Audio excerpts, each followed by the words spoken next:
Outrun me with that junk car. 5 words. A $220 million mistake. Preston Whitmore III is a CEO, a millionaire, a member of the most exclusive country club in Scottsdale. On a March afternoon, he pulls his white Lamborghini alongside a 1972 Chevrolet Camaro at a red light.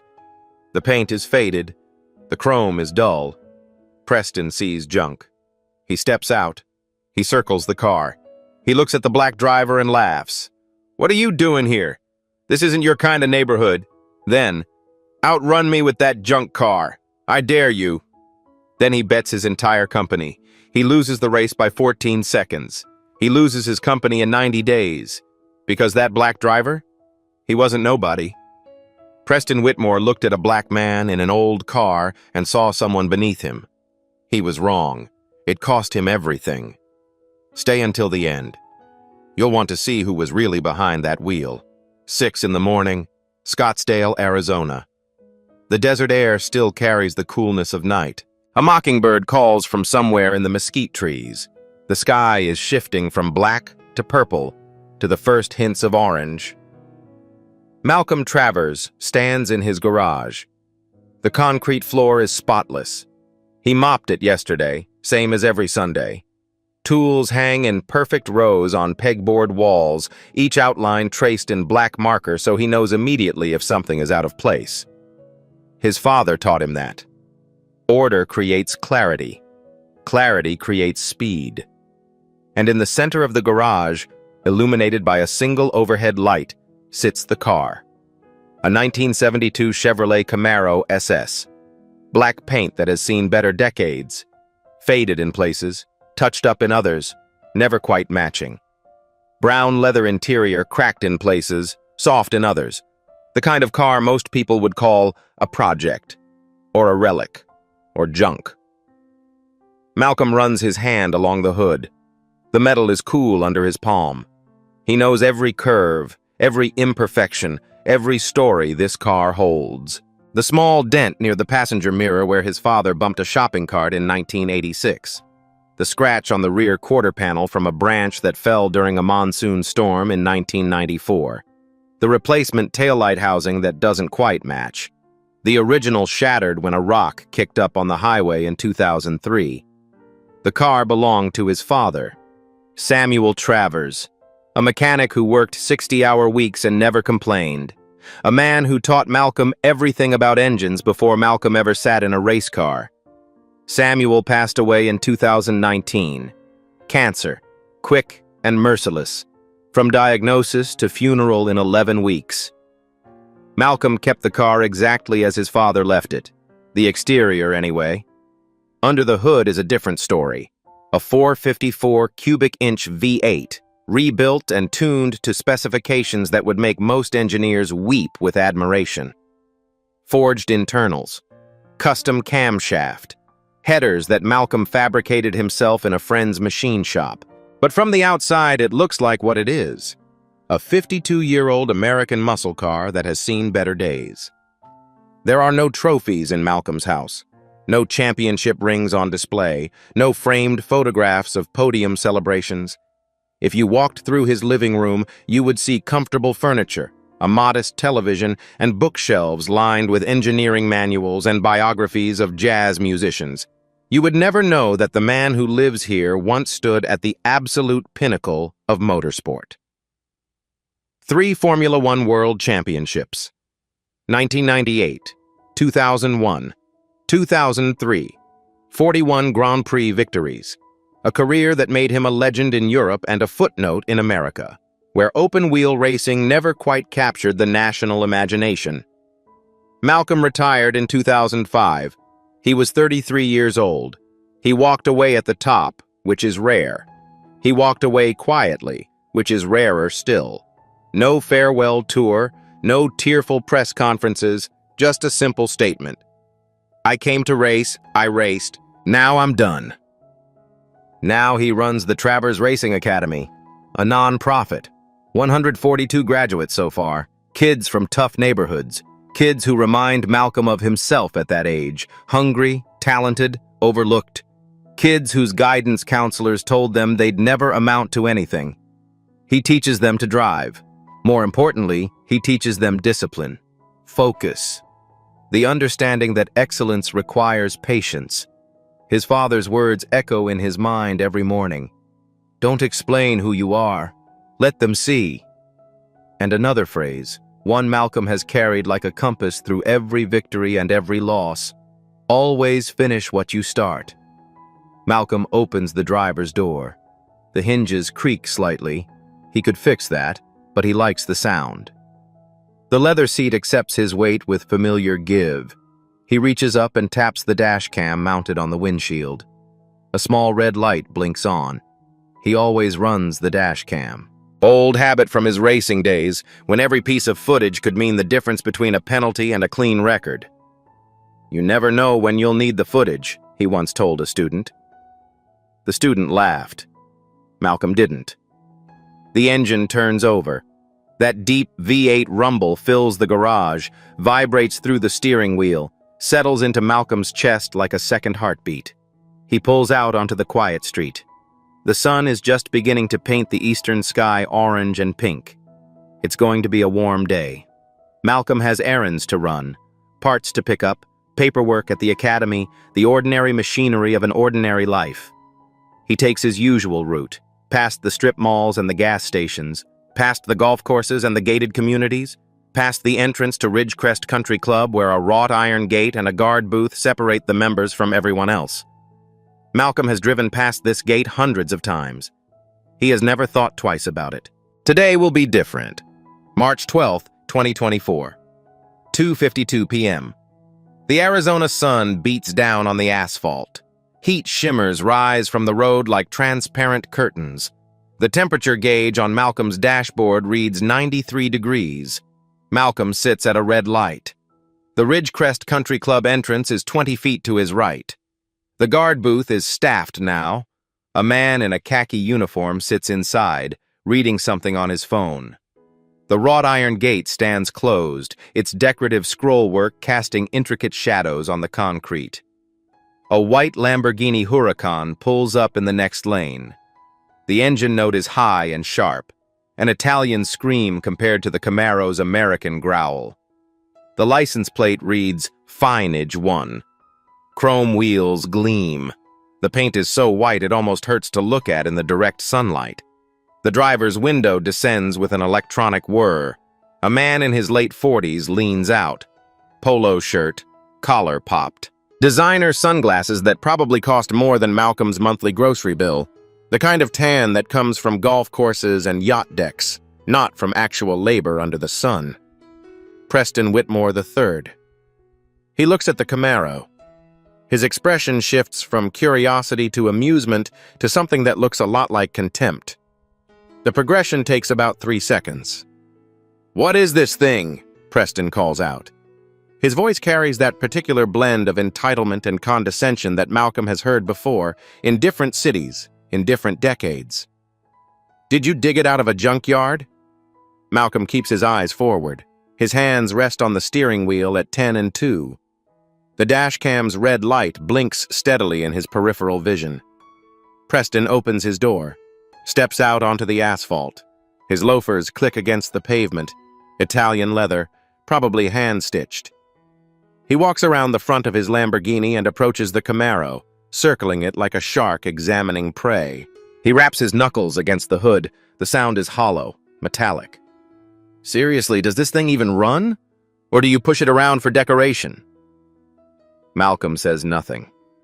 He has learned over 52 years that silence is often the most powerful response. Preston bends down to look through the open window. His cologne is strong, something expensive and aggressively masculine. His smile is the smile of a man who has never been told no, never been denied, never been refused entry anywhere. "What are you doing in this neighborhood anyway? This isn't exactly your kind of area." The light is still red. Malcolm counts the seconds in his head. He has been in this situation before. Different cities, different faces, same assumptions. The assumption that the car tells you everything about the man. the assumption that appearance equals capability, the assumption that wealth equals worth. Preston straightens up, points at Malcolm through the open window. His finger is thick, manicured, adorned with a gold ring bearing a family crest. "Tell you what, outrun me with that junk car, I dare you.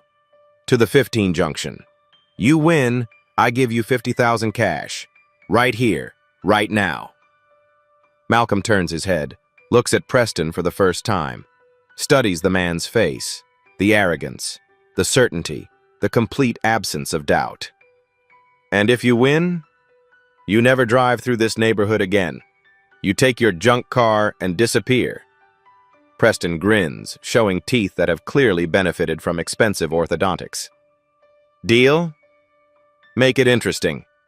Preston's grin falters for just a moment. 50,000 isn't interesting enough for you? Your company." The grin disappears entirely. Preston stares. "My company? FinEdge? You want me to bet $220 million against this?" He gestures at the Camaro, a sweeping motion of disbelief. "This heap of scrap metal? You said it was junk." Malcolm's voice is calm, level, the voice of a man who has stared down opponents at 200 miles per hour. "Should be easy money." Something flickers in Preston's eyes. Pride, ego, the absolute certainty of a man who has never lost anything that mattered. The certainty that comes from a lifetime of winning simply because losing was never permitted. "Fine." Preston leans in close. His voice drops to something that's almost intimate. "You want my company? Outrun me with that junk car? And I'll sign over every single share of FinEdge Corp. But when you lose, and you will lose, you hand me the keys to this pile of garbage and I never see your face again. Deal?" "Deal." Preston extends his hand. Malcolm looks at it, does not move. "I don't shake on bets," Malcolm says. "I finish them." In the guard booth of Ridgecrest Country Club, a security officer named James Holloway watches through the window. He has worked here for 7 years. He has seen Preston Whitmore do this before, the confrontations, the insults, the alpha male posturing, always with the same type of target, always with the same casual cruelty. James shakes his head slowly.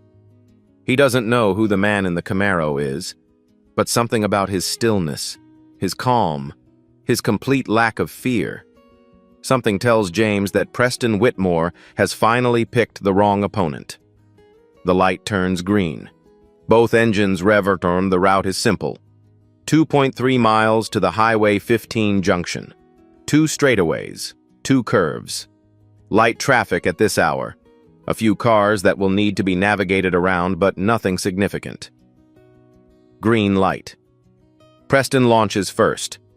The Lamborghini's all-wheel drive system hooks up perfectly, transferring 610 horsepower to the pavement with surgical precision. The tires chirp once, then grip. 0 to 60 in 2.9 seconds. The acceleration pushes Preston back into his leather seat. In his rearview mirror, Preston sees the Camaro shrinking, already falling behind.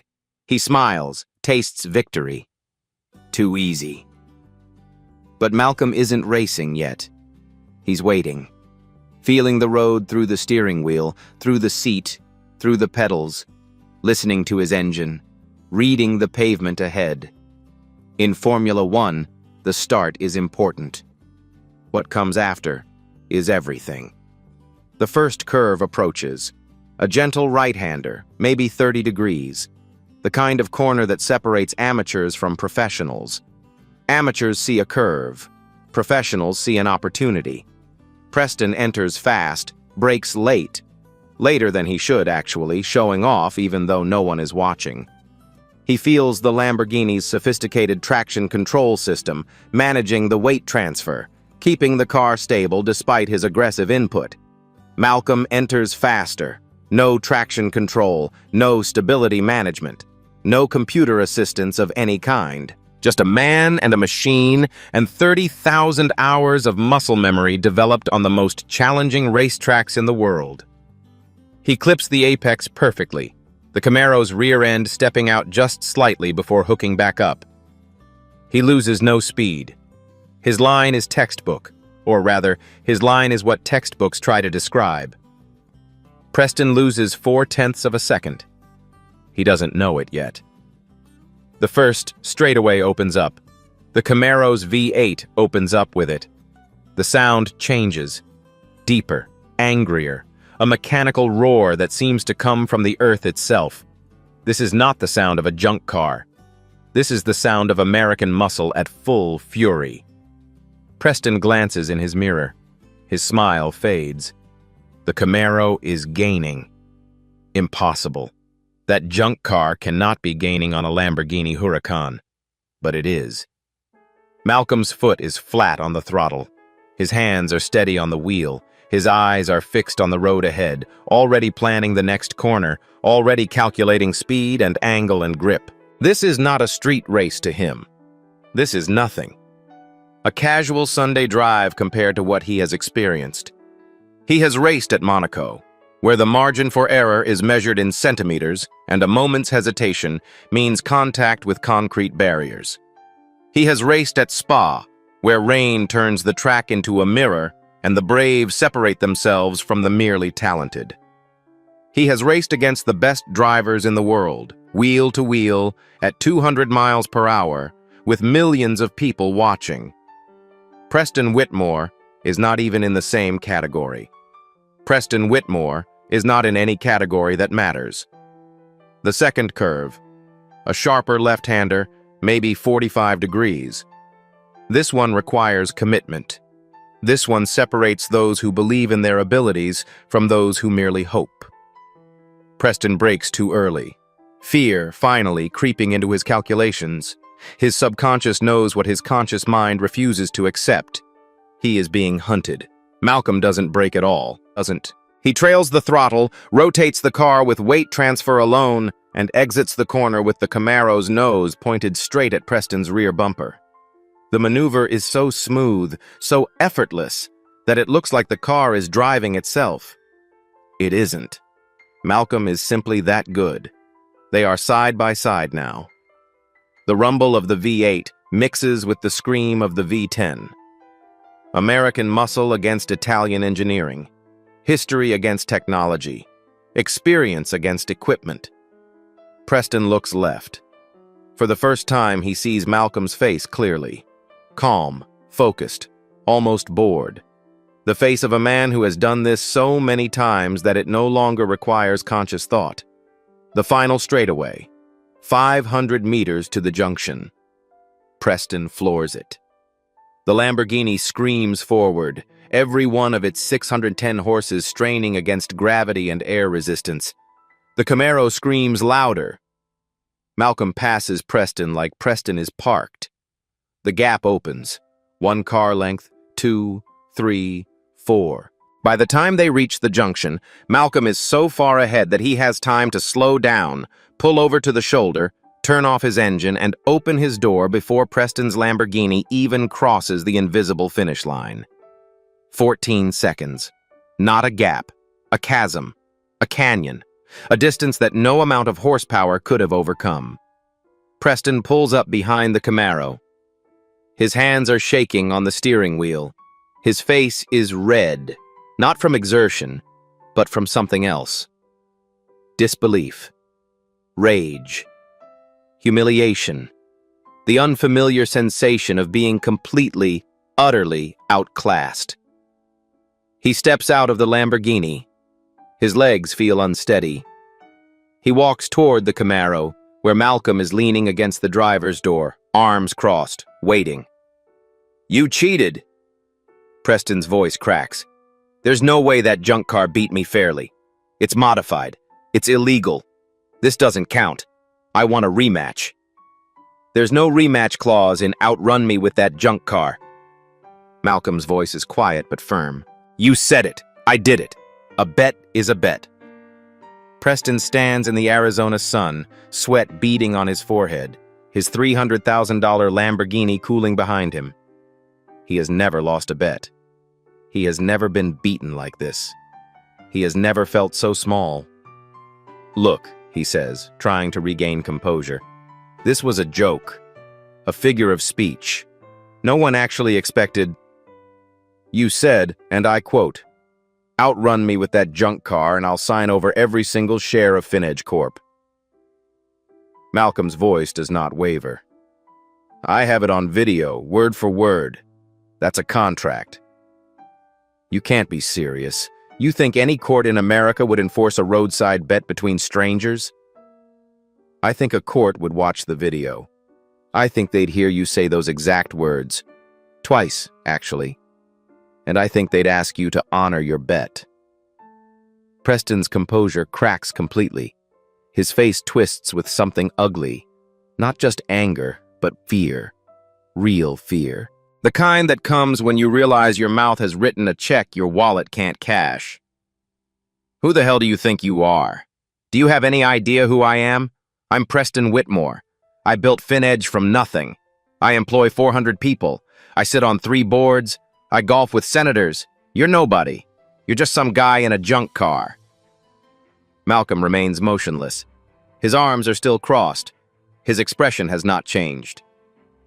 I'm the guy who just beat you by 14 seconds, and I'm the guy who's going to own your company. Preston's hand goes to his pocket. He pulls out his phone. His fingers are trembling as he dials 3 numbers. I need police immediately. Ridgecrest Country Club entrance, Highway 15. There's a black male threatening me, trying to extort me. He's demanding my company. Yes, I'll hold. The words hang in the air like smoke. Malcolm has heard variations of this script before, in different cities, in different decades, always with the same casual weaponization of fear. He does not move. He does not raise his voice. He does not give Preston the reaction Preston is looking for. He waits. 8 minutes later, 2 Scottsdale police cruisers pull up, lights flashing. Officer Daniel Perry steps out of the lead vehicle. He is 29 years old, relatively new to the force, and he carries himself with the careful professionalism of someone still learning the weight of the badge. Preston is already talking before Perry reaches them, words tumbling out in a rush of indignation and accusation. Officer, this man is trying to steal my company. He's delusional. He's dangerous. I don't know what he's on, but he's making threats. Arrest him. Perry holds up a hand, turns to Malcolm. Body camera recording, the red light visible on his chest. Sir, can you tell me what's happening here? This gentleman bet his company stock against my car in a race, Malcolm says. His voice is steady, factual, without emotion. He lost. I'm asking him to honor the bet. I have dashcam footage of the entire conversation and the race. Perry's eyebrows rise slightly. May I see the footage? Malcolm nods. He retrieves his phone from his pocket, connects to the dashcam's Wi-Fi, and pulls up the video. He hands the phone to Perry. The officer watches in silence. He hears Preston circle the Camaro and call it junk. He hears Preston issue the challenge. He hears Preston say, $220 million. He hears Preston say, every single share of FinEdge Corp. He watches Malcolm win the race by a margin that makes the Lamborghini look like it was standing still. When the video ends, Perry looks at Malcolm, then at the Camaro. Really looks at it this time. Then he pulls out his own phone and begins typing. Running the plates. The database returns quickly. Registered owner, Travers Racing Academy. Vehicle history, competition use. Racing classification, Formula 1. Perry types again. Google search, Malcolm Travers. The results populate instantly. Images of a younger Malcolm on podiums around the world. Champagne spraying against cloudless skies. Trophies raised in triumph. Headlines from European sports pages. Travers claims third world title. The quiet champion dominates again. Malcolm Travers, the greatest American in F1 history? Perry lowers his phone. His expression has changed completely. The professional neutrality is gone. In its place is something else. Recognition, respect, and the dawning realization that this traffic stop has become something much more interesting. Sir, he says carefully, are you Malcolm Travers, the Formula 1 driver? Former. I retired in 2005. Three-time world champion? That's correct. Perry actually takes a step back.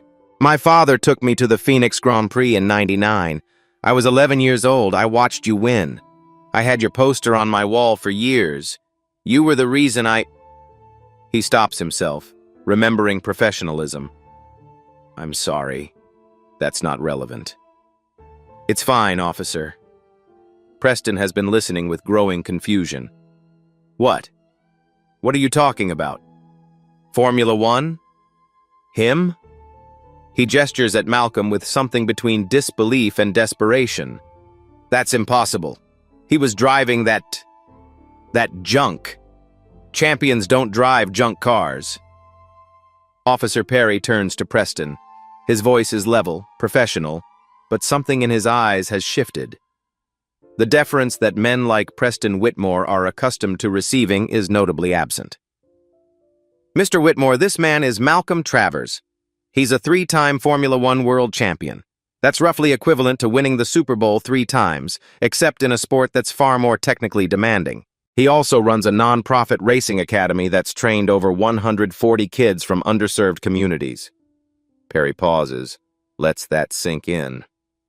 And based on the video I just watched, you made a very clear bet with him, using very specific language about transferring company shares, and you lost that bet. Decisively. Preston's mouth opens, closes, opens again. No words come out. Perry steps closer to Malcolm, lowers his voice slightly. Mr. Travers, if you want to pursue this legally, I'll provide my body cam footage, the dash cam footage you showed me, and my sworn testimony. I witnessed the conversation. The bet was clear and voluntary on both sides. I appreciate that, Officer Perry. For what it's worth, sir. Perry hesitates, then continues. What you've done with the academy, training kids, giving them a chance, that matters more than any championship. At least that's what I think. Malcolm nods. No pride in the gesture. Just acknowledgement. Preston steps forward. His voice is rising, desperation bleeding through the anger. You can't do this. I'll sue. I'll sue both of you. I'll sue the police department. My lawyers will destroy you. You have no idea what kind of resources I have. Perry holds up a hand. Mr. Whitmore, I'd recommend you call your lawyers, because from what I saw, you made a bet, you lost, and now you owe this man a company. Everything else is above my pay grade. Preston stares at Perry, at Malcolm, at the Camaro with its faded paint and its hidden power. His face cycles through emotions, rage, disbelief, calculation. Then something settles, a cold determination.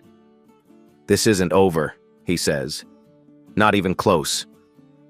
If you've ever been underestimated because of what you drive, what you wear, or what you look like, stay with me.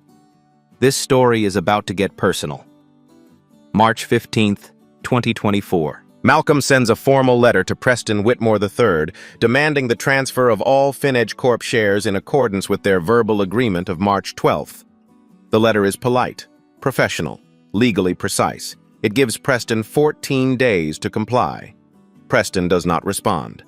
Instead, on March 22nd, Malcolm receives a different kind of letter. Thick envelope. Embossed return address. The law firm of Cole, Harrison, and Associates. A lawsuit. Filed in Maricopa County Superior Court. $10 million in damages. The plaintiff. Preston Whitmore III, individually, and as CEO of FinEdge Corp. The charges: coercion, fraud, intentional infliction of emotional distress, predatory targeting, conspiracy to defraud. Malcolm reads the complaint in his kitchen. The coffee in his cup grows cold as he turns the pages. The language is remarkable, not for its legal precision, but for its creative reinterpretation of reality. Defendant Travers engaged in a predatory scheme to manipulate plaintiff into making statements that could be misconstrued as a binding agreement.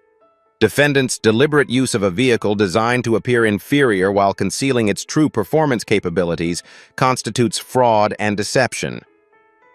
In other words, Malcolm's crime is driving a car that looked slower than it was. Defendant's presence in the Ridgecrest neighborhood on the date in question was not coincidental, but rather part of a premeditated plan to identify and target vulnerable, high-net-worth individuals. In other words, Malcolm's crime is driving through a public street. The lawsuit is filed by Harrison Cole himself, senior partner, $800 an hour. A client list that reads like a who's who of Arizona wealth, CEOs, politicians, at least 2 celebrities who made very bad decisions and needed those decisions to disappear. Harrison Cole does not lose cases. He buries them. He delays them. He makes them so expensive that opponents simply give up. The media spin begins within hours of the filing. Sources close to Preston Whitmore tell local reporters that Malcolm Travers is a professional con artist who targets wealthy individuals using deliberately deceptive vehicles. The phrase entrapment scheme appears in 3 different articles by the end of the day. By the end of the week, cable news talking heads are debating whether Malcolm should face criminal charges. The narrative is being written in real time, and Malcolm is losing control of it. Within a week, Malcolm's world begins to contract in ways he didn't anticipate. 2 major sponsors of the Travers Racing Academy withdraw their funding. Both are members of Ridgecrest Country Club. Both cite changing organizational priorities without further explanation. Combined, they represent 40% of the Academy's annual operating budget. A third sponsor, a local automotive dealership, calls to say they're reviewing the relationship. Malcolm knows what that means. Local attorneys refuse to take Malcolm's case. The first 2 cite scheduling conflicts. The third mentions potential conflicts of interest. The fourth is more honest, in a hushed voice over coffee. I'm not going up against Harrison Cole. The man has ruined careers, not for any amount of money. Malcolm sits alone in his academy office. The walls are covered with photographs. Students at graduation, students with their first jobs, students who have gone on to become mechanics and engineers, and in one case, a NASCAR pit crew member.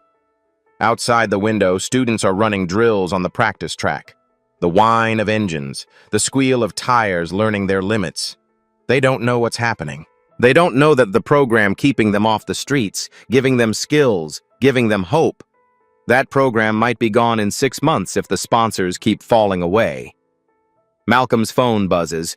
Another media request. Another reporter wanting a comment on the alleged scheme. He ignores it. The lawsuit is not about winning. Malcolm understands this immediately. Preston Whitmore does not need $10 million. He has $220 million. He needs delay. Obfuscation. The opportunity to bury Malcolm in legal fees, discovery requests, depositions, and motions until the original bet becomes a footnote in a case file. This is how the system works. This is how men like Preston Whitmore have always operated. Not through strength or merit, but through attrition. Through the simple, brutal reality that justice is expensive, and most people cannot afford the admission price. Malcolm picks up the phone, calls his personal attorney, a man named Douglas who handles his taxes and academy paperwork and has never handled anything close to this. Doug, I need you to find me someone who isn't afraid of Harrison Cole. A long pause. Malcolm, that's a very short list. I don't care how short it is. Find them. He hangs up, walks to the window, watches his students take corners, learning the physics of weight transfer and grip, learning the patience that speed requires. His father's voice echoes in his memory. Always finish what you start. Malcolm has never walked away from anything in his life. He walked away from Formula One, but that was a victory lap, not a retreat. He has never surrendered. Never accepted defeat that wasn't earned. He's not about to start now. In his lawsuit filing, Preston Whitmore III maintains that his statements during the March 12th encounter were hyperbolic jest and never intended as a binding offer. His attorney, Harrison Cole, issued a statement. Mr. Whitmore was the victim of a calculated scheme designed to extract financial concessions through psychological manipulation. The so-called bet was nothing more than casual banter taken wildly out of context by an individual with clear predatory intent. We are confident the courts will see through this conduct and hold Mr. Travers accountable. Rachel Bennett has been a reporter at KTVS 12 for 11 years. She has covered corruption, fraud, institutional failures, and the occasional feel-good story to balance out the darkness. She has won 2 regional Emmys. She has sources in the police department, the courthouse, and half the businesses in Phoenix. And she has learned to trust her instincts. Her instincts tell her that the Malcolm Travers story is bigger than a bet. The tip comes from an anonymous email, an employee at Ridgecrest Country Club. She doesn't know which one yet. The message is simple.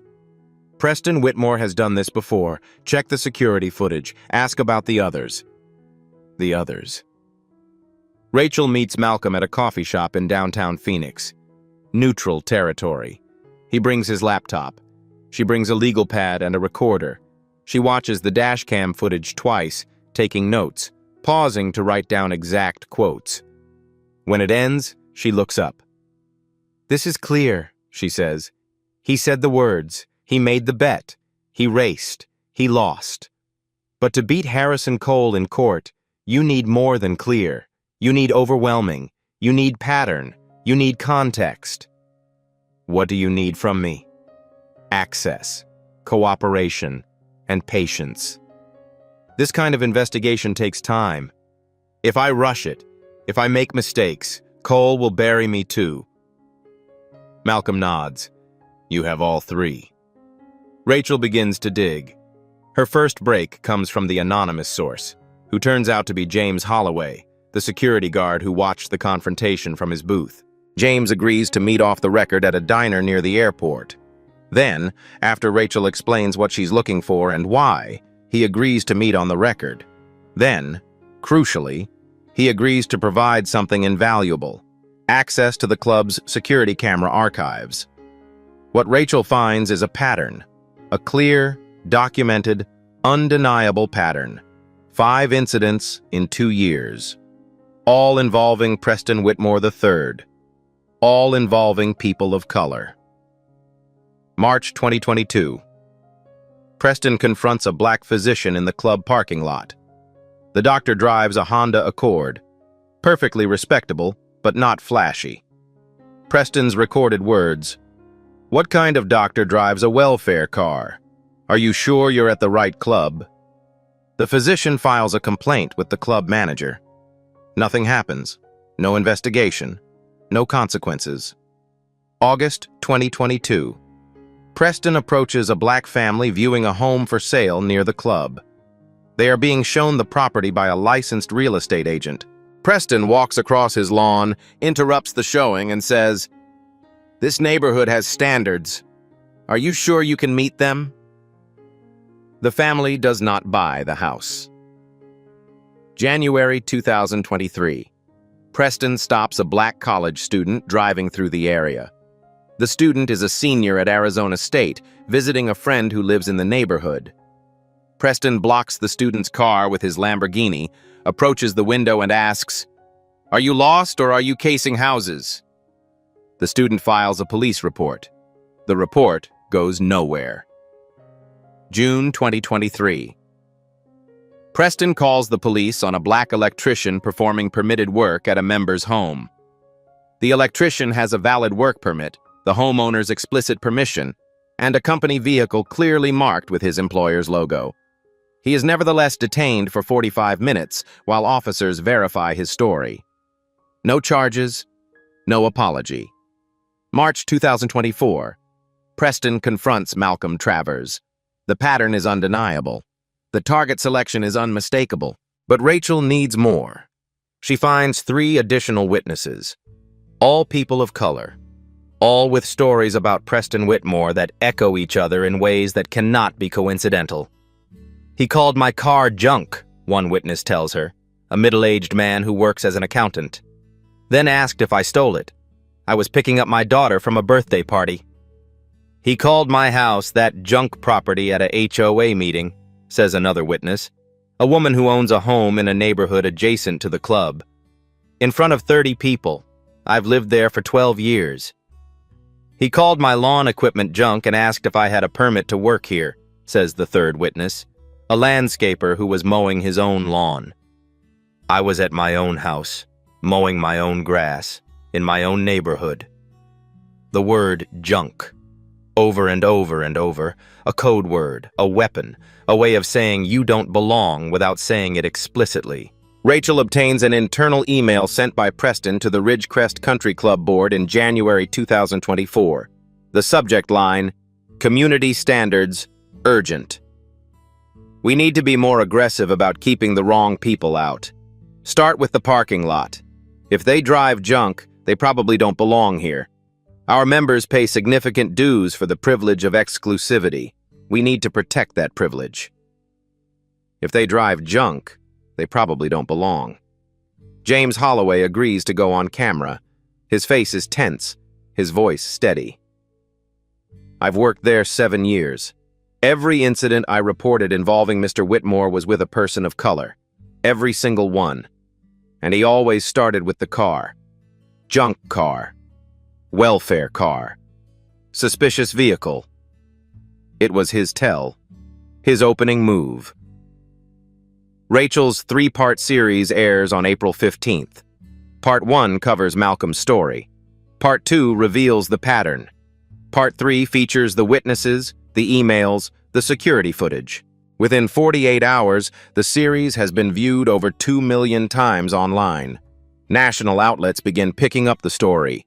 The phrase, junk car racism, enters the national vocabulary. The tide of public opinion shifts dramatically. But something else happens, something Rachel didn't expect. What Harold Gibson knows has been buried for 41 years, and it connects Malcolm Travers to Preston Whitmore in a way neither man ever imagined. Harold Gibson's voice is thin with age, but his memory is sharp. 78 years have not dulled the details. Mr. Travers, I saw the news. I knew your father, Samuel. He worked at Ridgecrest Country Club back in the 80s. A pause. The sound of an old man gathering difficult memories. Did he ever tell you about that? Malcolm's grip tightens on the phone. My father never mentioned that club.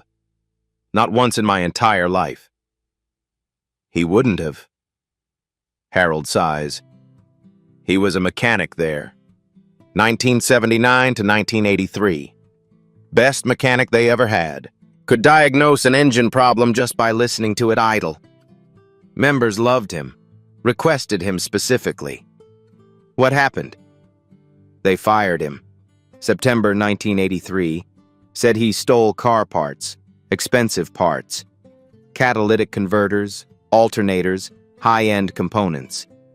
Except he didn't steal anything. He would never. Silence on the line. Malcolm can hear his own heartbeat. Harold continues. Preston Whitmore's father, Preston II, he was club president back then. Some inventory went missing. Real theft by someone who was never caught. Instead of investigating properly, they needed a scapegoat. Someone to blame so the members would feel safe. Your father was convenient. Convenient. Black, quiet, no connections. No family with money or lawyers, no one to fight for him. Malcolm's jaw tightens. His father never spoke about this. Not once in 52 years, not on his deathbed, not ever. Why didn't he fight it? He had a son. Harold's voice softens. 11 years old. Even that, you. He didn't want you growing up watching your father get destroyed by people with more money and more lawyers. He didn't want you to learn that the world was rigged against people like you. So he walked away, got a job at a dealership downtown, never spoke about it again, never spoke about the Whitmores, never spoke about the club. Harold still has the paperwork. A copy of the termination record he kept when he tried to help Samuel file a complaint that went nowhere, killed by lawyers and silence. Employee, Samuel James Travers, Employee ID number 152. Terminated 09/14/1983. Reason: theft of club property. Authorized by Preston R. Whitmore II, club president. 2 generations of Whitmores. 2 generations of Travers. The same club. The same lies. The same pattern of destruction. 1983. Preston Whitmore II destroys Samuel Travers with a false accusation. 2024. Preston Whitmore III tries to destroy Malcolm Travers with a lawsuit. Malcolm sits in his garage that night. The Camaro is parked in its usual spot. His father's car. The car Samuel drove home on the day he was fired 41 years ago. The car he kept running, kept polishing, kept passing down, because it was all he had left of his dignity. Malcolm didn't know. He knows now. This isn't about $220 million anymore. This is about finishing something his father was never allowed to finish. The support begins as a trickle. Within a week, it becomes a flood. The hashtag Malcolm Deserves paid trends nationally. 200,000 tweets in 72 hours. The story has become a symbol of arrogance and consequence, of debts that must be paid. The Formula One community speaks first. A former rival posts, "Malcolm Travers was the cleanest, fastest driver of his generation. If he says there was a bet, there was a bet." A former teammate adds, "I've known Malcolm for 30 years. He doesn't lie, and he definitely doesn't lose races." A current driver chimes in, "That junk car would smoke half the cars in my garage. Malcolm built it himself." A GoFundMe for legal defense reaches $420,000 in 60 hours. And then Gloria Hayes arrives. Gloria is 55 years old. 30 years of civil rights litigation. 6 victories against Harrison Cole specifically. She reviews the dash cam footage in Malcolm's kitchen. When it ends, she looks up. "This is one of the clearest verbal contracts I've seen in my career. Outrun me with that junk car, and I'll sign over every single share. That's offer. Deal.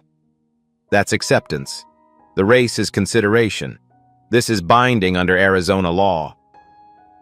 Harrison Cole says it was hyperbole. Harrison Cole gets paid to say whatever his clients need. Gloria smiles. The question is whether a judge will believe it. They won't. She brings in Victor Sandoval, a contract law professor at Arizona State, as an expert witness.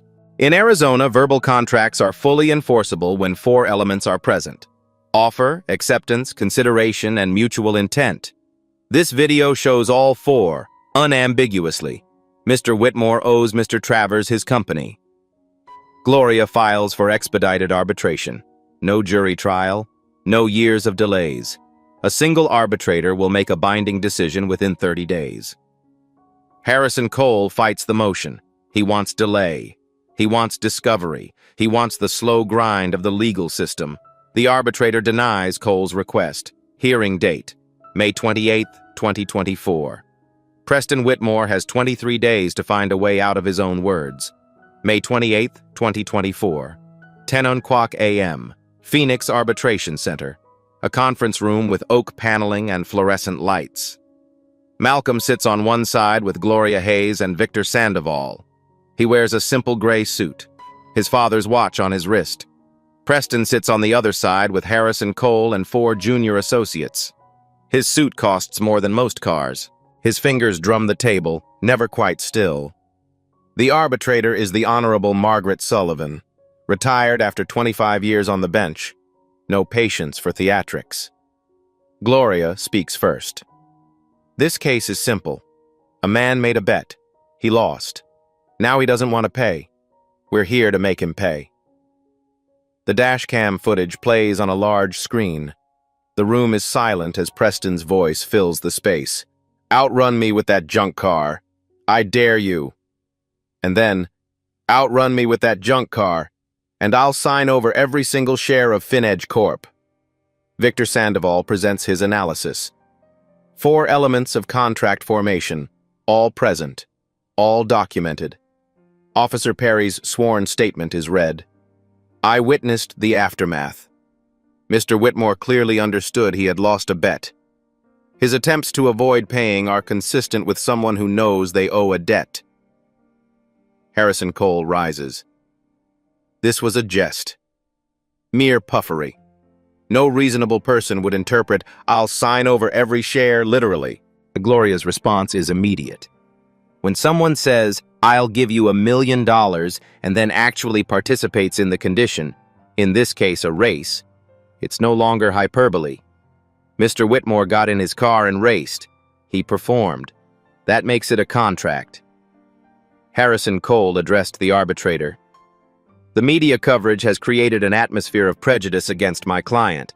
Mr. Whitmore's comments were taken out of context. We maintain that no binding agreement was formed. Judge Sullivan turns to Preston. Mr. Whitmore, did you say the words "outrun me with that junk car and I'll sign over every single share of FinEdge Corp"? Preston's lawyer starts to object. Sullivan silences him with a look. Answer the question. Yes, but I didn't mean... Did you then participate in a race with Mr. Travers? Yes, but... And did you lose that race? Silence. Yes. Judge Sullivan reviews her notes. Then she looks up. The video evidence is unambiguous. Mr. Whitmore made a clear offer. Mr. Travers accepted. Both parties performed. Mr. Travers won. Under Arizona contract law, this constitutes a valid, enforceable verbal agreement. She pauses. Mr. Whitmore is hereby ordered to transfer 100% of his shares in FinEdge Corp. to Mr. Travers within 7 calendar days. Preston's face goes white. Harrison Cole closes his folder. Does not look at his client. Take. 7 days later, June 4th, 2024. Gloria Hayes' conference room. Preston sits across from Malcolm. Between them, a stock transfer agreement. Preston's hand shakes as he signs. He pushes the paper across, stands without speaking, walks out without looking back. Malcolm picks up the document, looks at the signature, folds it carefully, places it in his jacket pocket. "You called my car junk," Malcolm says to the empty doorway. "Now it owns your company." 6 months later, December 4th, 2024. FinEdge Corp. no longer exists. In its place stands Travers Ventures. Malcolm sold 60% of the shares to investors who passed his ethics screening. The remaining 40% generates enough income to fund what matters. $100 million. That's the number Malcolm deposited into the Travers Racing Academy Endowment Fund. Enough to operate for 200 years. 5 new locations: Phoenix, Tucson, Albuquerque, Las Vegas, Los Angeles. 800 students. Full scholarships for everyone. Preston Whitmore III filed for bankruptcy 3 months after the transfer. The Scottsdale house sold for $4.2 million. The Lamborghini sold too, purchased by a former Academy graduate. Preston lives in Ohio now, with his brother, in a guest bedroom. His calls go unanswered in Phoenix business circles. The club lost 45% of its membership after Rachel's investigation. New policies prohibit discrimination based on vehicle appearance or perceived socioeconomic indicators. Officer Daniel Perry was promoted to sergeant. He teaches at the police academy now, a lecture called "Doing the Right Thing When No One's Watching." Rachel Bennett won a regional Emmy. She turned down a national network job to stay in Phoenix.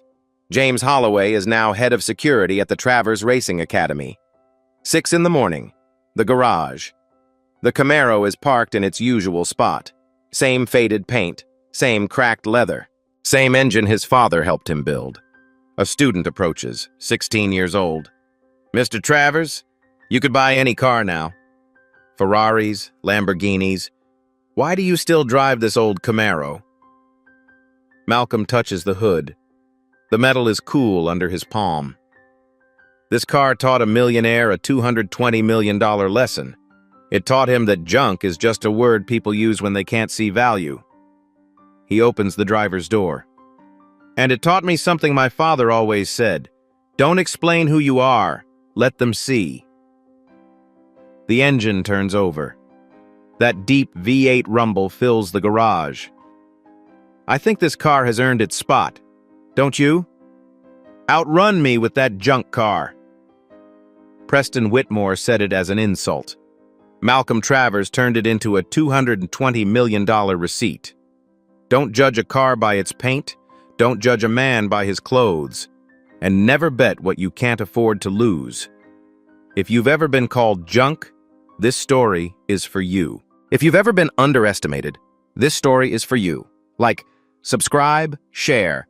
5 words can cost you everything. Or win you everything. It depends on which side of the bet you're on.